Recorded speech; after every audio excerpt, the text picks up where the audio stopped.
Seja bem-vindo, meu querido irmão, minha querida irmã. Nós estamos, nesse momento, começando mais um culto de louvor e adoração ao nosso Deus. E é uma alegria ter você aqui com a gente. É uma alegria poder participar desse culto e prestar esse culto ao Senhor junto com você.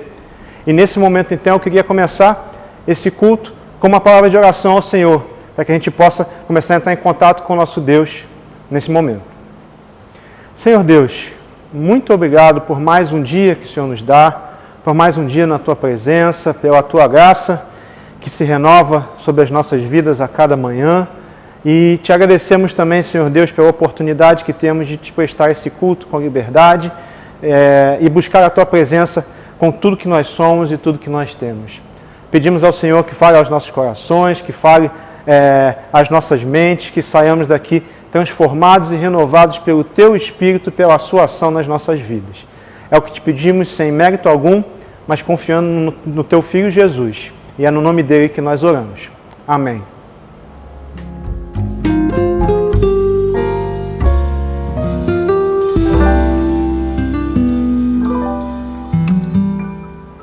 Quão bom e quão suave é que os irmãos vivam em união. Bom dia, irmãos.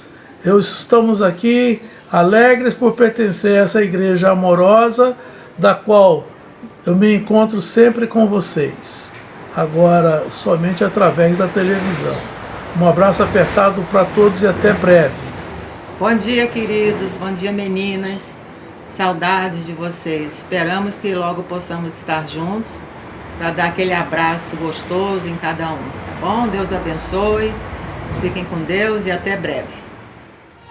Olá, família Memorial, tudo bem? Oi! Como vocês estão? Estamos morrendo de saudade de vocês. Passamos aqui para poder desejar saúde e lhes dar um abraço. Tchau, tchau. Oi, pessoal. A gente espera que esteja todo mundo bem. A gente está morrendo de saudade de vocês. E em breve nós vamos estar juntos, tá? Um abraço. Um abraço. Fica com Deus. Vamos então, irmãos, nesse momento, adorar ao nosso Deus com a música Lugar Secreto, que a gente pode realmente buscar o Senhor com o nosso coração e com a nossa vida.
cada dia posso ver, perceber em seu olhar as pessoas tão vazias, cheias de pesar,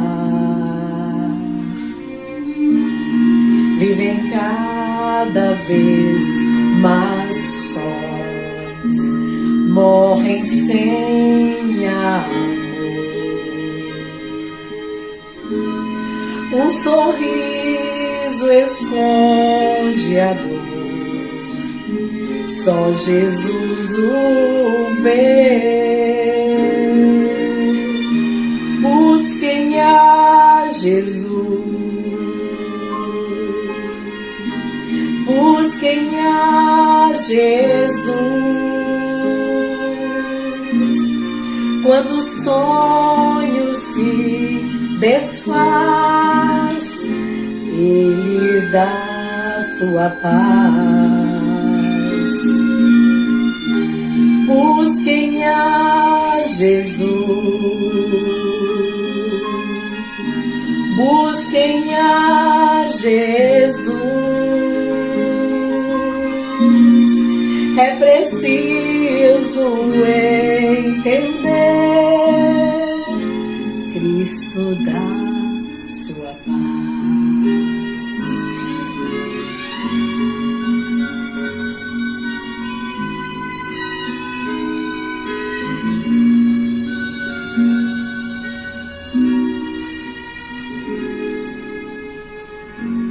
Sua luz, Jesus me dá. Ele espera que eu vá ajudar a quem quiser nova vida encontrar, e a todo que vier muita paz buscar. Novo sol irá brilhar, trevas nunca mais. Busquem a Jesus, busquem a Jesus. Quando o sonho se desfaz, Ele dá sua paz. Busquem a Jesus, busquem a Jesus. É preciso entender, é preciso aceitar que Cristo traz a paz.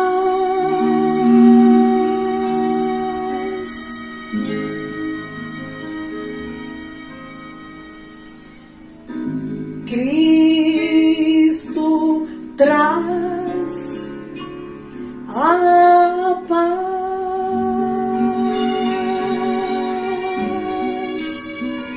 Deus, obrigada pela paz que Tu nos dá e que transcende a todo entendimento.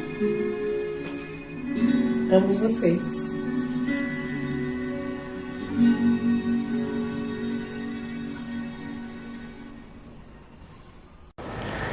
Meus irmãos, nesse momento nós vamos começar a nossa reflexão e ela vai ser baseada, seguindo o estudo que nós já temos feito há vários domingos, do livro de Atos. Hoje, no capítulo 18, nós vamos ver dos versículos 1 até o 17. Então, eu vou pedir a você que abra a sua Bíblia, ou que abra seu aplicativo aí, da Bíblia, para que a gente possa ler o texto juntos e você possa acompanhar essa história junto com a gente, esse relato. Está escrito assim na palavra do Senhor. Depois disso, Paulo partiu de Atenas e chegou a Corinto. Lá, encontrou um judeu natural do Ponto, chamado Áquila, que havia chegado da Itália fazia pouco tempo, e sua mulher Priscila, porque Cláudio havia decretado que todos os judeus saíssem de Roma. E Paulo foi ao encontro deles. E por exercerem o mesmo ofício, passou a morar e a trabalhar com eles, pois eram fabricantes de tendas. Ele debatia todos os sábados na sinagoga e convencia judeus e gregos. Quando Silas e Timóteo desceram da Macedônia, Paulo dedicou-se inteiramente à palavra, testemunhando aos judeus que Jesus era o Cristo. Mas, como eles se opuseram e proferiram ofensas, ele sacudiu as suas roupas e disse-lhes: o vosso sangue seja sobre a vossa cabeça. Estou inocente, e a partir de agora vou para os gentios. E saindo dali, entrou na casa de um homem temente a Deus, chamado Tício Justo. A casa ficava ao lado da sinagoga. Crispo, chefe da sinagoga, creu no Senhor com toda a sua casa. Também muitos coríntios, quando o ouviam, criam e eram batizados. E de noite, o Senhor disse em visão a Paulo: não temas, mas fala e não te cales, porque estou contigo e ninguém te atacará para te fazer mal algum, pois tenho muita gente nesta cidade. E ficou ali 1 ano e 6 meses, ensinando a palavra de Deus entre eles. Sendo Galho procônsul da Acaia, os judeus juntaram-se contra Paulo e o levaram ao tribunal, dizendo: este homem convence as pessoas a render culto a Deus de um modo contrário à lei. E quando Paulo ia começar a falar, Galho disse aos judeus: se de fato houvesse, ó judeus, alguma afronta ou crime gravíssimo, com razão eu vos ouviria. Mas se são questões de palavras, de nomes e da vossa lei, cuidai disso vós mesmos, pois não quero ser juiz dessas coisas. E expulsou-os do tribunal. Então, todos agarraram Sóstenes, chefe da sinagoga, e o espancaram diante do tribunal. E Galho não se importou com nenhuma dessas coisas. Até aí, meus irmãos, a palavra de Deus ela é muito rica e a gente vai começar essa reflexão pensando um pouquinho nos acontecimentos que vieram antes disso. Sim, na semana passada, o Carlos pregou sobre o discurso de Paulo no Areópago de Atenas. E o que acontece? Paulo ali pregando de uma forma eloquente e usando estratégia de aproximação dos elementos da cultura grega que observava e conhecia bem. Paulo chega a Corinto, depois dessa mensagem, após esse grande discurso, ele chegaria abatido, triste pela recepção que recebeu da pregação em Atenas, mesmo que ainda alguns poucos tenham se convertido. A zombaria e a ironia dos atenienses foram um golpe duro e entristeceram muito a Paulo, ainda mais considerando que nas cidades anteriores, Filipos e Tessalônica e Bereia, sua pregação tinha alcançado melhores resultados e deixou inclusive comunidades cristãs em atividade. Tessalônica, inclusive, chega a ser citada na sua carta que Paulo escreveu como um modelo de igreja cristã. Isso é muito bonito de ver, né? Tal tristeza que Paulo estava passando, que ele sentiu, ela é relatada inclusive na própria carta que Paulo escreve posteriormente aos Coríntios. Lá no capítulo 2 ele chega a dizer que está triste, estive convosco em fraqueza, temor e grande tremor. Ou seja, aquele momento tinha causado um impacto profundo e Paulo chegou a Coríntios de uma forma triste, de uma forma em que ele estava fraco, se sentindo fraco, deprimido, talvez pela situação que ele viveu ali. Isso é muito interessante de notar, porque o grande Paulo, né, a gente não imagina que ele estivesse passando por essa situação. Até a estratégia evangelística parece ter mudado, porque nesse mesmo capítulo 2 ele diz que não queria saber de outra coisa entre eles a não ser o Cristo crucificado. E ele começa então a pregar especificamente sobre o Cristo, sobre a vinda do Senhor Jesus Cristo, a sua morte, a sua ressurreição, e isso começa a impactar aquelas pessoas. Sabedor dos problemas que poderiam enfrentar em Corinto, em virtude do que acontecera nas outras cidades da Macedônia, né, região para a qual foi enviado em visão, Paulo chega a Corinto, que é uma cidade grande, é uma cidade poderosa, é a cidade grega que é a sede do governo da província da Acaia. Ali era uma das principais cidades de comércio da região da Ásia, e também só que ela também era conhecida pela sua imoralidade e pela sua indecência, sua depravação sexual, sendo inclusive o centro de culto à deusa Diana. Logo ao chegar a Corinto, Paulo encontra Priscila e Áquila, moradores de Roma anteriormente, mas que saíram de lá em virtude do decreto de Cláudio, que expulsou todos os judeus de Roma. Então eles vão parar ali na cidade de Corinto e Paulo os encontra ali. E é interessante porque Paulo então encontra ali pessoas que têm o mesmo ofício que ele, têm o mesmo ofício e a mesma profissão, e eles começam a trabalhar juntos, e Paulo chega a um nível de intimidade tão grande com eles que vai morar junto com eles também, mora com eles e trabalha com eles ali. Eles eram fazedores de tendas. Mesmo trabalhando então em seu ofício, em sua profissão, Paulo não deixou de lado a pregação do evangelho aos sábados. Ele ia à sinagoga e disputava ali com a liderança da sinagoga sobre a palavra de Deus, sobre o Cristo que tinha vindo, pregando a mensagem do evangelho ali. Diferentemente de Atenas, então, sua pregação inspirada por Deus pegava o Cristo crucificado e ressurreto diretamente, sem tentar procurar elementos culturais nem nada. Provocou então a conversão de tanto de judeus como de gregos, e até líderes da sinagoga se converteram. Após a chegada de seus companheiros Silas e Timóteo, então, que haviam voltado para dar suporte às igrejas recém-formadas, Paulo podia dedicar-se agora integralmente ao trabalho missionário. Então ele começa a pregar e a pregar e a pregar. Só que a conversão dos judeus ali começa a causar um problema, porque os líderes da sinagoga, os líderes judaicos da comunidade judaica ali, não gostam dessa situação e desejam que Paulo saia da sinagoga, expulsam ele dali, ele não pode mais fazer a sua pregação ali. Só que Paulo é recebido na casa de Tício Justo, que fica exatamente próximo ao lado da sinagoga, segundo o texto bíblico nos informa. Ou seja, a pregação continuou e muitas pessoas começaram a se converter ao Senhor, e o trabalho foi continuando, abençoado pelo Senhor.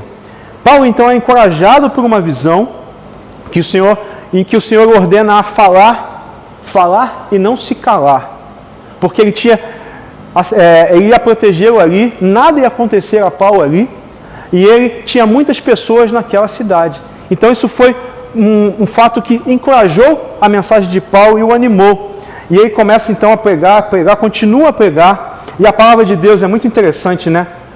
Porque no livro de Atos, se você perceber, em alguns momentos, encerrando períodos da história da igreja ali, Lucas menciona a seguinte expressão: e a palavra de Deus crescia e se multiplicava. E apesar de não estar mencionado aqui, é exatamente isso que está acontecendo. A palavra de Deus começa a crescer e se multiplicar em Corinto, e Paulo vê a igreja ali prosperar a tal ponto que ele fica ali durante 18 meses naquela cidade. Mas nem tudo são flores, e Paulo é novamente acusado pelos judeus de propagar uma religião ilegal, um culto a Deus fora da lei judaica. E aí Paulo é novamente acusado, é levado diante de Gaio, que é procônsul da Acaia. Então, Gaio ali ele é como se fosse o governador geral daquela província, ele toma conta daquilo ali, ele é muito importante naquela região inteira ali. E ele recebe a presença dos judeus junto com Paulo, e ele ouve as acusações. Só que, ao ouvir as acusações, ele interpreta naturalmente que aquilo é apenas uma dissensão e interpretação da lei diferente que Paulo estava fazendo, e que eles deviam se virar, usando uma palavra bem simples, né? Que eles deviam se entender entre eles, que ele não ia julgar aquilo, e simplesmente os expulsa dali. E o trabalho continua então, e é muito bonito ver a igreja crescendo ali. Só que os judeus revoltados escolhem o líder da sinagoga que tinha permitido a Paulo ali explanar a palavra de Deus, e o surram ali na porta do julgamento onde ele estava ali. Essa interpretação de Gaio, que não se sustentaria posteriormente, se torna muito importante como precedente para a pregação de Paulo na região, pois a importância de Gaio era muito maior do que os julgadores anteriores. Ele era governador de uma província romana importante, economicamente importante, E isso lhe deu salvo-conduto para continuar o seu ministério missionário ali naquela região. Pensando nisso tudo e fazendo essa introdução para que você possa se contextualizar, entender o que estava acontecendo ali naquela região, o que aconteceu durante essa história, quais foram os fatos que aconteceram e como Paulo foi enfrentando cada um deles, eu queria repartir com você, eu queria compartilhar com você, depois de toda essa introdução, algumas lições que Paulo nos deixa e que são aparentes na palavra que nós lemos agora nesse momento. Essas lições devem nortear talvez as nossas vidas em algum momento, em alguma situação que nós estamos vivendo, e eu queria que você refletisse junto comigo nessas lições. A primeira lição que eu queria destacar com você nesse momento é a lição de que a provisão de Deus ela é fiel em meio às lutas da vida. Isso é muito interessante, meus irmãos. Paulo chega ali, como ele mesmo relata na sua carta aos Coríntios, triste e fraco e abatido pelo que havia acontecido antes, pela rejeição que os atenienses tiveram à pregação do Evangelho e pelas poucas pessoas que tinham se tornado cristãs ali naquele lugar. E ele chega ali em um momento de fraqueza e tristeza e automaticamente, isso é muito interessante, né? As dificuldades enfrentadas por ele, né, podem ser comparadas às nossas por alguma razão. Algum desânimo que venha a acontecer nas nossas vidas, alguma situação que nos traga incerteza, que nos traga dúvida, que nos traga ansiedade. Isso tudo faz parte das nossas vidas. Essas situações em que nós ficamos abatidos. Pode ser uma discussão que você teve no trabalho, um chefe que falou grosso com você, uma discussão com seu marido, uma briga com seu filho, enfim, qualquer situação que você se envolva na sua vida que possa te abater.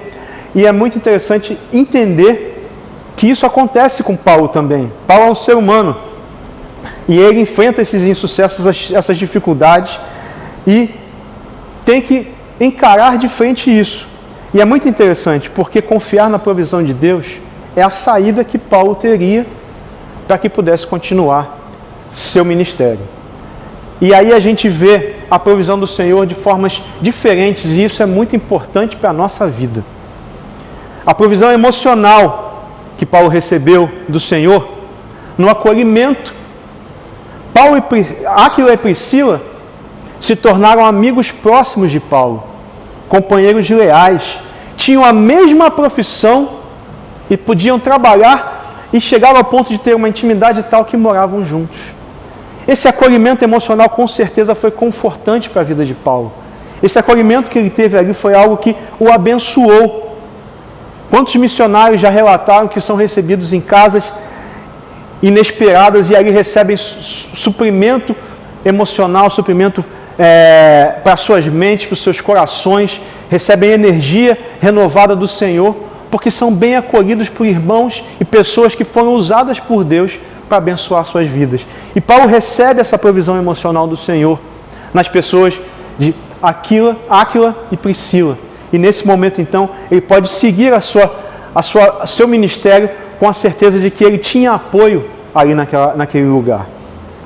A provisão que Paulo recebe também ela é física, do trabalho e é do sustento. Sim, Paulo consegue encontrar pessoas ali que têm o mesmo ofício que ele e pode então trabalhar pelo seu sustento e ao mesmo tempo em que trabalha, ele vai às sinagogas nos sábados e continua pregando o Evangelho, continua cumprindo o seu ministério. Ou seja, ele recebe do Senhor o sustento necessário pelo trabalho também. Ou seja, é uma situação em que ele pode confiar na provisão de Deus e essa provisão vem na forma de trabalho. Ele pode trabalhar e isso é tão legal, é tão bonito de ver, né? As bênçãos do Senhor que vêm e suprem as nossas vidas nas questões financeiras, nas questões físicas, tudo aquilo que envolve as nossas vidas nesse sentido é abençoado pelo Senhor também, recebe o cuidado de Deus de uma forma muito especial. Existe uma outra provisão também do Senhor, que é a provisão no aprendizado. O que quer dizer isso? Paulo aprende com as situações que ele vai enfrentando ao longo da vida e ele começa então a trabalhar em função disso. Ele, na sua carta aos Coríntios, ele diz que chega ali naquele lugar e não quer saber de outra coisa a não ser pregar o Cristo crucificado. Isso é muito interessante. Talvez seja um aprendizado que ele tenha recebido do Senhor e que ele pode aplicar ali. Ele simplesmente prega a palavra do Senhor sem se importar com outras coisas. Ele quer que o Evangelho alcance os corações das pessoas no mais íntimo dos seus corações. Quer que isso seja real para eles, que Cristo seja real para eles. E esse aprendizado de como se portar, como proceder, de como caminhar, é algo que vem acompanhando Paulo. Ele passa por julgamentos nas cidades vizinhas, ele passa por situações de constrangimento, acusação dos judeus nas cidades anteriores de Filipos, Tessalônica, Bereia. E ele pode então ali, naquele lugar em Corinto, continuar a sua pregação e ver a provisão de Deus de uma forma tão especial que, inclusive, quando ele é expulso da sinagoga, ele é recebido na casa vizinha da sinagoga para continuar o seu trabalho missionário. E isso é provisão de Deus para as nossas vidas. A gente vê que Paulo foi sustentado por Deus nas mais diferentes formas e maneiras. Ele era um ser humano que sentiu a situação em que viveu. Ele já tinha passado por outras tantas situações na sua vida, mas ainda assim, nós somos seres humanos e às vezes nós ficamos em fraqueza de alguma forma. E Paulo vive então aquilo que ele relata na sua segunda carta aos Coríntios, quando ele diz que quando somos fracos, então somos fortalecidos pelo Senhor. E é isso que a gente, no capítulo 12 da sua segunda carta. E é importante a gente entender isso para as nossas vidas. É vital para a gente compreender que a provisão do Senhor sempre está conosco. Precisamos dele para todas as coisas. E precisamos confiar que essa provisão virá. Você crê nisso? É importante que você creia nisso. A segunda coisa que eu queria tirar de lição, a segunda lição que creio ser de interesse para as nossas vidas nesse momento, é a lição de que precisamos ouvir e atender ao que o Senhor nos diz. Paulo, em meio à pregação do Evangelho, ao cumprimento de sua missão, ele recebe do Senhor a indicação que ele deveria falar e não se calar. Que ele não teria nenhum tipo de mal acontecendo com ele. Que ele seria protegido pelo Senhor, que ele receberia do Senhor aquilo que seria importante para a sua vida naquele momento, e que ele deveria então falar, fala e não te cales. É até um hino que a gente cantava antigamente, né? Mesmo trabalhando com as tendas, Paulo continua a pregação do Evangelho, né? No meio da adversidade que ele passou ali então, dos judeus, essa situação de adversidade tem a ver com os adversários, os judeus que se tornaram seus adversários, que não queriam que a mensagem do Evangelho fosse pregada dessa maneira ali. E é muito importante ver que Paulo continua, mesmo com lutas contra ele, mesmo com pessoas que lutam contra e que querem afastá-lo da pregação do Evangelho. Paulo segue em frente. E no meio da dificuldade, às vezes as suas próprias situações pessoais, a sua própria incerteza, a sua própria fraqueza, relatada no livro de Coríntios, ela podia de alguma forma afetar a sua pregação. Alguma incerteza que podia rondar o seu coração, a sua vida, poderia abalar. Deus vem ali diretamente em visão e fala a Paulo que ele deveria falar e não se calar. E ele prontamente atende a voz do Senhor. E é muito importante guardarmos e entendermos então uma coisa. Para que essa mensagem chegasse a Paulo e para que Deus pudesse falar ao coração de Paulo, sua comunhão com ele era grande. Era a comunhão de alguém que se comunicava regularmente com o Senhor, que podia falar e ouvir do Senhor aquilo que era importante para a sua vida. A comunhão necessária para ouvir e entender a voz de Deus, ela é vital nas nossas vidas. Balaão, o profeta lá de Números, no capítulo 22, ele passa uma situação em que um anjo do Senhor tenta avisá-lo, vai avisando, a mula de Balaão vai para um lado, a mula de Balaão se desvia do anjo do Senhor, e Balaão, em vez de tentar entender o que estava acontecendo, vai lá e surra a mula de novo, surra a mula uma terceira vez, até que o anjo do Senhor toca e aquela mula fala. Balaão não entendia de maneira nenhuma e aquela mula precisou falar para que Balaão entendesse a mensagem que Deus queria passar a Ele naquele momento. E muitas vezes nós estamos assim diante de Deus, nós queremos só falar, nós só queremos pedir, nós só queremos o Deus que dá todas as coisas, o Deus que tem que atender os nossos desejos, as nossas necessidades.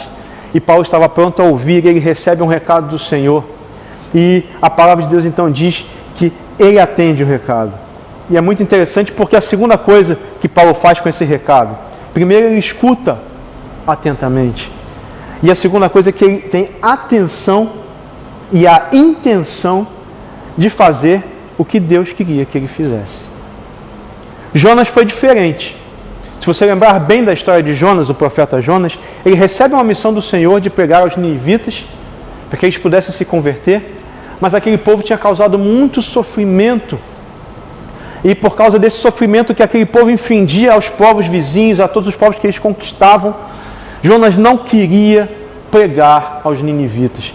E ao invés de ouvir e ter a intenção de fazer o que Deus mandou, Jonas foge e tenta fugir de qualquer maneira. Até que na sequência de todos os fatos, Jonas acaba sendo levado à cidade de Nínive e tem que pregar ali aos ninivitas. E aqueles ninivitas, ao ouvirem a mensagem do Senhor, se convertem. E aquilo, ao invés de alegrar o coração de Jonas, aquilo ainda entristece mais ainda a Jonas. E nós precisamos então compreender que precisamos, além de ouvir a voz do Senhor, nós precisamos fazer exatamente o que Ele manda para nós. Jesus Cristo nos disse que nós somos seus amigos se fizermos o que Ele nos manda. E isso é ao que precisamos dar atenção. E por último, o que Paulo faz com essa mensagem? Paulo tem a coragem necessária para obedecer diante de tudo o que tinha contra ele. E aí a gente tem vários exemplos na palavra do Senhor de pessoas que ouviram a voz do Senhor e tiveram coragem de obedecer. A gente pode lembrar de Davi diante de Golias. A gente pode lembrar de Gideão e seus 300 enfrentando todo um exército para vencê-lo. A gente pode lembrar de Josué na batalha de Jericó com muralhas altas que eram impossíveis de ser transpostas e ser ultrapassadas. E que ele tinha simplesmente que zunir a corneta. E é muito, muito interessante isso, né? Muito legal essa história. E a gente começa a perceber então que muitas vezes na nossa vida nos falta coragem para obedecer ao Senhor. Nos falta coragem para entender que não é só ouvir e não é só ter a intenção de fazer, mas é também ter a coragem de enfrentar as adversidades, superar os seus próprios medos pessoais, a sua própria vergonha, a sua própria ansiedade, o seu próprio medo, a sua própria insuficiência, aquilo que você acha que não é capaz, e receber a capacitação do Senhor e fazer aquilo que Ele deseja de você. Quando for difícil, quando for muito difícil, pense nas palavras de Pedro, diante daquele conselho judeu, querendo que ele se calasse após curar aquele aleijado na porta do templo. Ele diz: julgai vós isto, se devo antes obedecer aos homens ou a Deus, pois não podemos deixar de falar daquilo que temos visto e ouvido. E é nesse sentido então que a segunda palavra dessa noite, a primeira é sobre a provisão do Senhor nas nossas vidas. Confiemos nela em todo o tempo. A segunda lição é que precisamos ouvir e atender ao Senhor, precisamos obedecer. Ouvir, ter a intenção de obedecer e ter a coragem para fazer aquilo que às vezes precisamos fazer e não queremos. Isso é importante. A terceira e última lição que eu quero deixar para os irmãos nesse momento é o seguinte: quando tudo parece dar e estar errado, o Senhor é o mesmo e não falha. Por que eu estou dizendo isso, meus irmãos? Deus, na visão que Ele fala com Paulo, Ele diz claramente: fala e não te cales, nada vai te acontecer. Nada vai te acontecer. Se você lembrar do texto bíblico, eu vou achar o texto bíblico aqui para reler, olha só que interessante. Não temas, mas fala e não te cales, porque estou contigo e ninguém te atacará para te fazer mal algum, pois tenho muita gente nesta cidade. Pare para pensar um pouquinho. A alternativa à sinagoga surgira na casa de Tício Justo e a pregação do evangelho continuava. Tudo caminhava bem. Paulo continuava obedecendo ao Senhor e pregando o evangelho ali. Quando novas acusações surgem no caminho. Deus lhe havia prometido que nada lhe aconteceria, que ninguém lhe atacaria, que ele não sofreria dano algum. Mas pense comigo, Paulo seria novamente julgado, e dessa vez o seu julgador não era qualquer um, é o governador da província da Acaia. É o procônsul Galho, que tinha uma importância grande naquela região, e tinha sido nomeado para ser o governador daquela região. E essa pessoa tinha o poder de fazer qualquer coisa com ele. Ainda tem mais. Os judeus estavam revoltados e queriam tratar mal Paulo. Isso pode ser evidenciado de uma forma bem específica, meus irmãos. Quando o julgamento de Paulo dá errado, eles pegam o líder da sinagoga, que autorizou o discurso de Paulo ali, e surram Sóstenes.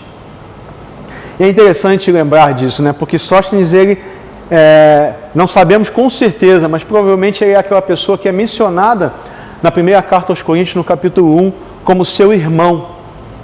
Paulo, no primeiro versículo, no segundo versículo, ele fala Paulo e Sóstenes aos Coríntios. Que bonito isso, né? A gente pode ver isso. E esse Sóstenes, ele é surrado. Provavelmente se trata da mesma pessoa. E é interessante nós notarmos, então, e aprendermos com Paulo, que nós precisamos continuar independente da situação, porque o cuidado de Deus e as promessas de Deus não falham na nossa vida. O Senhor tinha dito que nada ia acontecer com ele. Então ele enfrentou aquela situação e foi perante Galho. E a palavra de Deus diz, de uma forma diferente do que tinha acontecido anteriormente. Olha só que legal. Diferente do que tinha acontecido anteriormente, ele nem precisa se defender. Galho recebe as acusações e diz, vou até dizer para os irmãos, é muito interessante, né? Ele interpreta errado, porque era assim diferente o que estava acontecendo, o que Paulo estava pregando, era diferente do que os judeus queriam, não era uma simples interpretação da lei. Era o Messias prometido que era mal interpretado, que foi mal interpretado pelos judeus. E tinha diferença sim, mas Galho naquele momento entende que aquilo era apenas uma discussão entre judeus e que eles resolvam as suas dissensões entre eles. E ele nem se dá o trabalho de julgar, expulsa todo mundo da sinagoga, vai embora da minha frente, porque isso não é assunto para eu julgar. E Paulo percebe então ali, e é claro perceber isso, né, que as promessas do Senhor, mesmo que as situações se apertem e sejam as mais difíceis possíveis, elas não falham na nossa vida. Elas são reais, elas são importantes para que nós demos a devida atenção a elas. Fazemos tudo certo muitas vezes, mas parece que as coisas não dão certo. Atenas, por exemplo, foi um dos exemplos. O lindo discurso de Paulo no Areópago de Atenas não foi bem recebido pelas pessoas. Quando Paulo toca no assunto da ressurreição, os atenienses não querem saber mais daquela pregação e saem daquele lugar e não querem mais ouvir a Paulo. Aquela situação difícil tinha passado. Novas acusações acontecem em Corinto e Paulo está trabalhando para Deus, está trabalhando para o Senhor. Será que nós não vamos enfrentar dificuldades na nossa caminhada com Cristo, com o Senhor? A verdade é que isso vai acontecer sim. Mas a certeza que nós temos que ter é que as promessas do Senhor para a nossa vida, elas continuam firmes. E aí a gente começa a pensar assim, muitas vezes nós nos perguntamos, por que isso, Senhor Deus? Por que eu tenho que enfrentar essa situação tão complicada na minha vida?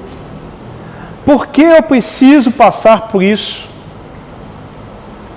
Por que eu tenho que ficar doente? Por que alguém da minha família tem que passar desse mundo antes da hora? Que eu acho que é antes da hora, né? Por quê? Por quê? Por quê? Nós começamos a perguntar os porquês, ao invés de nos perguntarmos quem é o Deus que está cuidando de nós. nós começamos a perguntar e a questionar aquele Deus que tinha feito tantas promessas. E Deus prometeu muitas coisas para nós. Deus nos prometeu a vida eterna, se nós crermos em Jesus Cristo. O Senhor Jesus nos prometeu que estaria conosco todos os dias, até a consumação dos séculos. A gente tem promessas como a do Salmo 23, em que Davi chega e diz claramente, né? Certamente que a bondade e a misericórdia me seguirão todos os dias da minha vida e habitarei na casa do Senhor por longos dias. Nesse mesmo salmo, a gente vê Davi passando por dificuldades e pensando nas dificuldades, quando ele diz: ainda que eu passe, ainda que eu ande pelo vale da sombra da morte, não temerei mal algum. E esse vale muitas vezes chega na nossa vida e nós precisamos levar esse nosso pensamento ao Senhor e lembrarmos quem Ele é na nossa vida. O que Ele já fez por nós.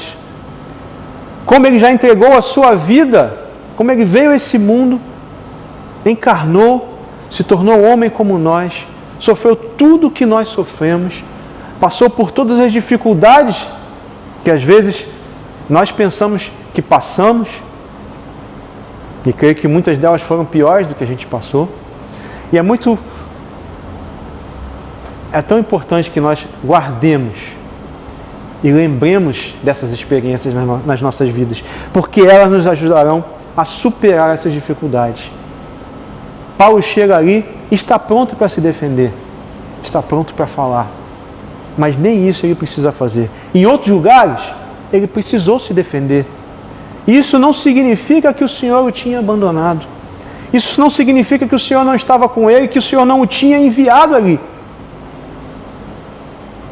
Confiar e esperar em Deus parece muito melhor do que perguntar os porquês da nossa vida.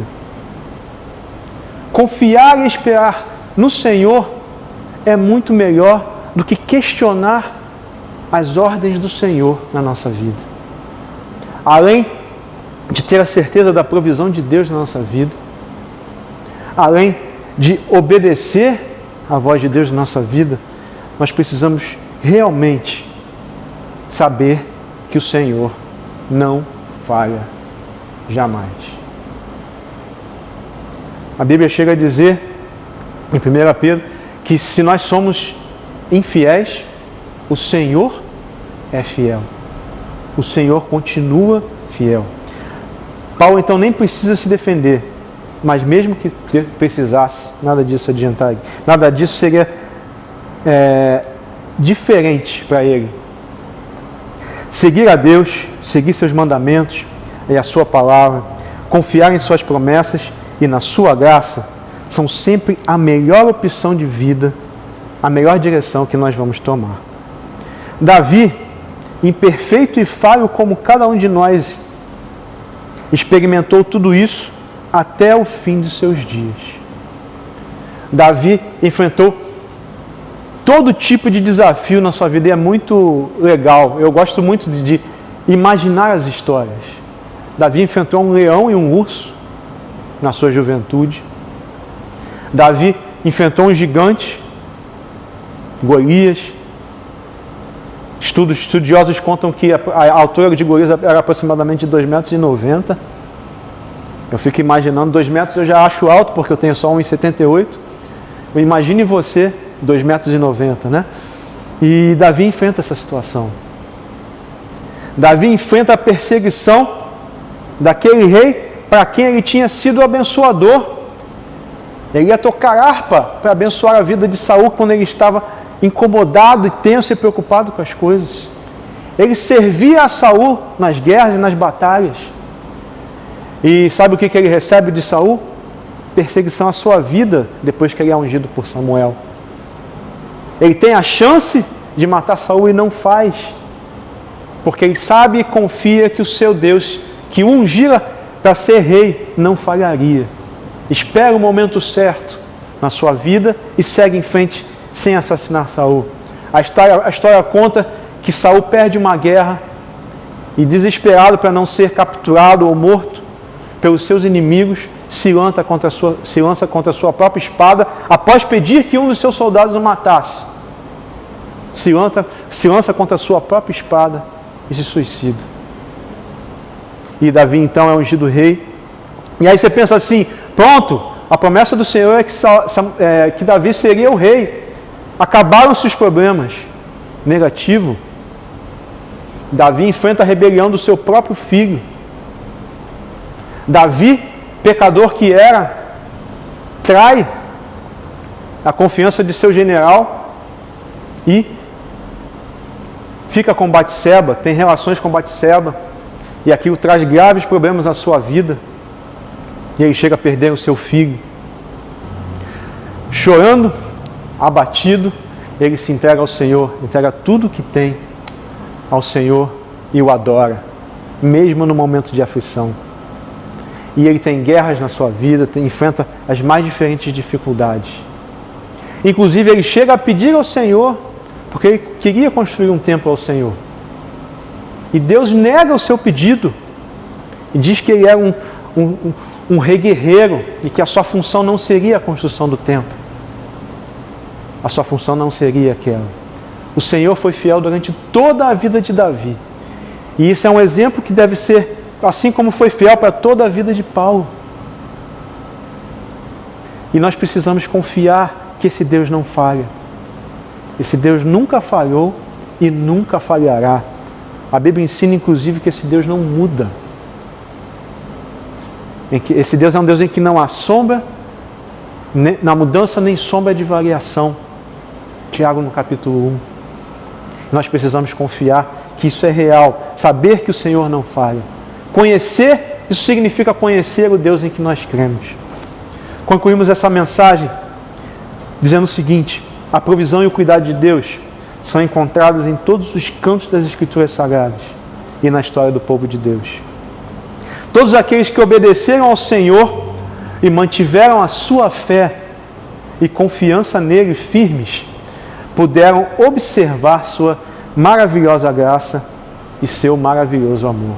Puderam experimentar esse cuidado todos os dias da sua vida.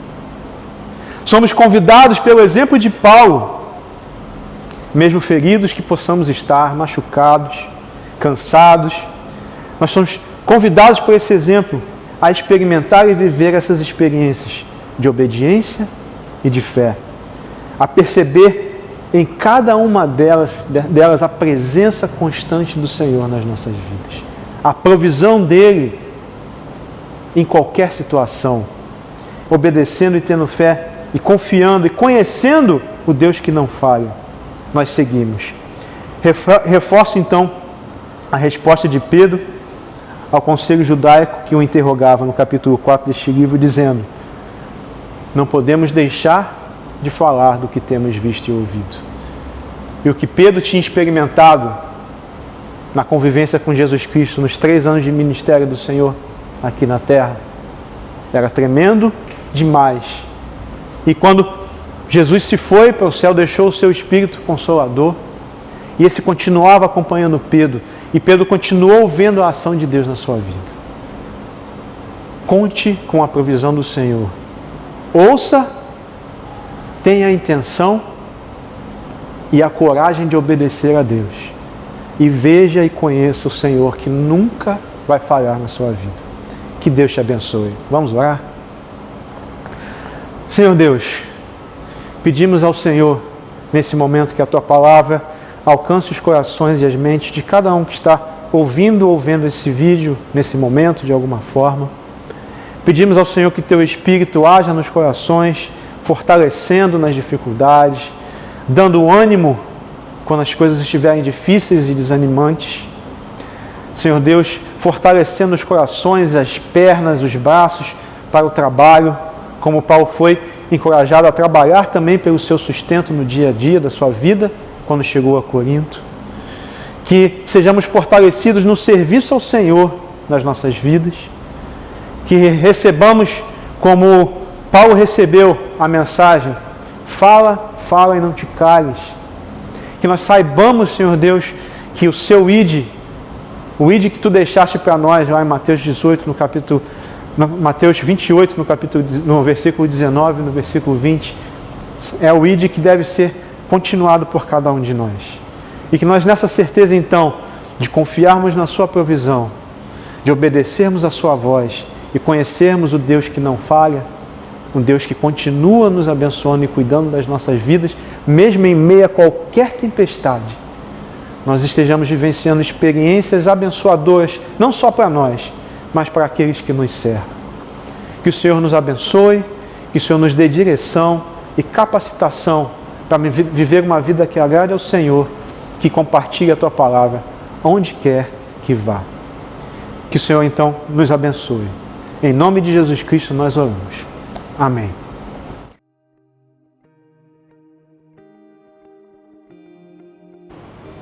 Olá, meus queridos irmãos, é uma alegria estar aqui com vocês participando desse culto. E nesse momento eu quero dividir com vocês a gratidão. Gratidão a Deus pelo cuidado com a nossa vida que tem reverberado na vida da nossa igreja.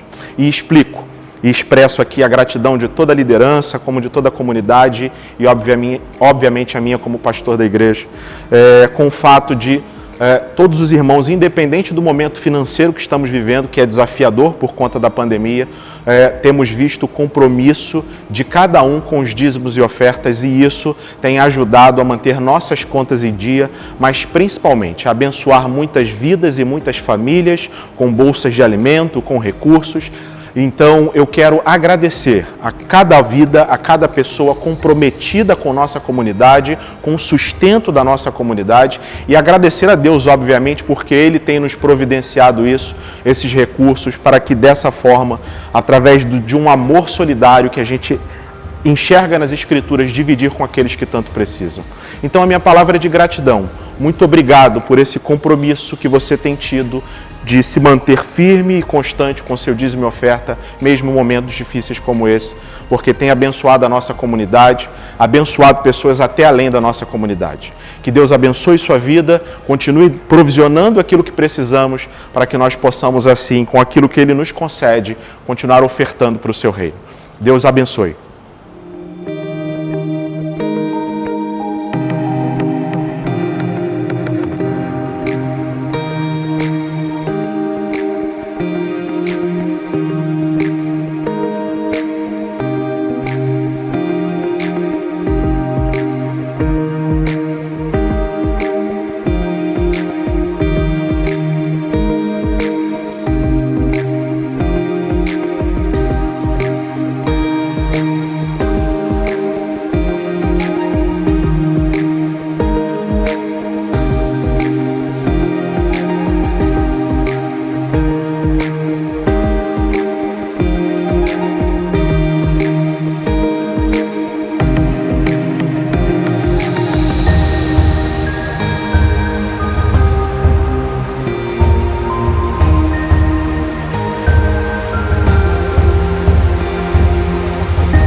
Queridos, Salmo 23 diz: ainda que eu ande pelo vale da sombra da morte, nada temerei, porque tu estás comigo. Ele está com a gente, sempre. Louvar, nada temerei. Se o mar se agitar e tudo escurecer e parecer que eu não vou sobreviver, se o meu coração sentir que é o fim,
um prazer, foi uma alegria muito grande estar com os irmãos adorando ao Senhor nesse culto.